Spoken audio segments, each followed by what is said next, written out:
Bonjour à vous, salam alaikum, j'espère que vous allez bien. Ça fait très longtemps que j'ai pas fait de podcast, donc voilà, donc là j'ai voulu faire un podcast un peu particulier. Là en ce moment je suis vraiment en train de réfléchir beaucoup à beaucoup de projets de santé. Et c'est vrai que j'ai un gros projet autour de la fertilité, de la grossesse, de l'accouchement, et du postpartum physiologique. Ce sont des sujets qui me tiennent énormément à cœur. Et du coup, je pense que je vais de plus en plus en parler. Donc, je ne parlerai pas que de ça, bien évidemment, mais je pense que je vais de plus en plus en parler, car c'est un sujet tellement important. C'est tellement important, en fait, de parler du sujet, par exemple, de la fertilité, de la grossesse, parce que ça va avoir un impact direct sur l'enfant, sur le bébé qui va naître, et cet impact direct va le poursuivre toute sa vie. C'est-à-dire que si il naît où il est conçu sur une base saine, c'est-à-dire que la mère et le père, hein, on va en parler aujourd'hui, on fait toute une sorte de réforme alimentaire et environnementale, plus l'enfant se développera sur des bases saines et se développera aura des bases solides pour affronter les différentes épreuves de la vie. Mais l'inverse est également vrai. Si le père et la mère ont un terrain physiologique qui est entre guillemets en mauvais état, qui est acide, qui est tourmenté, perturbé, qui ne fonctionne pas de manière optimale, eh bien l'enfant va hériter de tout ça.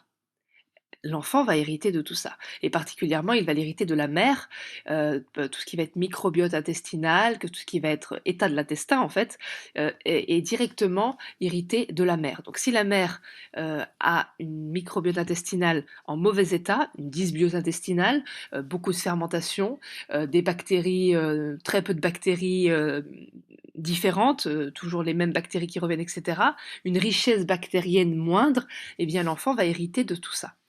Donc c'est très important avant de tomber enceinte. Donc forcément on décide pas tout le temps, mais quand par exemple on se lance on se dit voilà, on aimerait bien avoir un enfant, etc. Et qu'on se rend compte qu'on a un peu de difficulté, et bien justement c'est l'occasion de se dire est-ce que l'homme et la femme, le mari et la femme, euh, ne vont pas faire quelques changements alimentaires et environnementaux justement pour assainir le corps, pour assainir l'organisme, pour donner un terrain déjà favorable à la fertilité, mais également pour donner un terrain favorable et des bases solides à l'enfant qui peut venir par la suite. Donc, dans le cadre de cette série, un petit peu sur la grossesse, la fertilité, l'accouchement et le postpartum, je voulais vous parler aujourd'hui justement de la fertilité masculine. Parce que c'est un sujet, on n'en parle pas énormément, hein. Souvent, c'est vrai que dans l'imaginaire collectif, c'est la femme qui est infertile, c'est la femme, le problème vient de la femme s'il y a un problème de fertilité, alors que pas forcément, hein. Bien sûr, la femme peut avoir des problèmes de fertilité, mais ça peut venir également de l'homme. Et c'est vrai qu'on se dit, oui, mais c'est pas l'homme qui porte, donc comment ça se fait? C'est pas dans l'homme que va se développer l'embryon, puis le fœtus, puis le bébé. Mais c'est quand même très important parce que forcément, l'homme fait quelque chose dans le processus de conception, et bien sûr, ce qu'il donne, donc le sperme, les spermatozoïdes, ont besoin de nutriments, ont besoin d'être de qualité pour pouvoir justement concevoir un enfant. Et, et c'est vrai plus l'alimentation va être saine, plus l'environnement va être sain en adéquation avec les besoins physiologiques, plus la qualité du sperme sera bonne. Et c'est véritablement cette qualité de sperme qui va compter dans la fertilité et qui va compter dans la conception d'un enfant. Donc déjà, il y a des éléments, on n'y pense pas forcément, mais tout ce qui va être, par exemple, ondes Wi-Fi, le portable, la 4G, la 5G, etc. Tous ces éléments-là, toutes ces ondes électromagnétiques ont une influence considérable sur la qualité du sperme.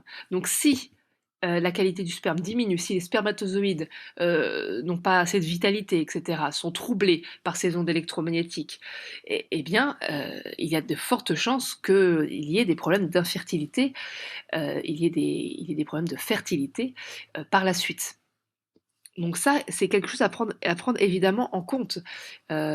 Si votre conjoint, si vous-même, si votre mari se balade régulièrement avec son portable à 4G allumé, connexion de données allumée dans sa poche, juste à côté de ses organes génitaux, il est fort probable que justement la qualité de son sperme en pâtisse.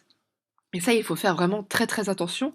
Il existe actuellement des boxeurs ou des caleçons avec du fil d'argent dedans, avec la fibre d'argent, cette fibre d'argent qui a des propriétés de protection contre les ondes électromagnétiques.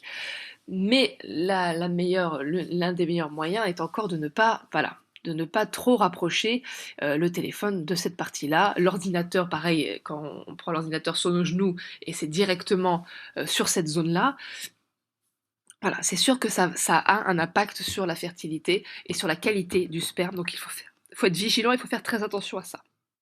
On ne peut pas tout contrôler, mais voilà, on peut quand même contrôler ce qui est contrôlable, c'est-à-dire éloigner son portable de cette zone-là, l'éteindre, hein, le mieux, quand il est dans la poche, le mettre en mode avion, etc., mais l'éloigner au maximum de cette zone-là.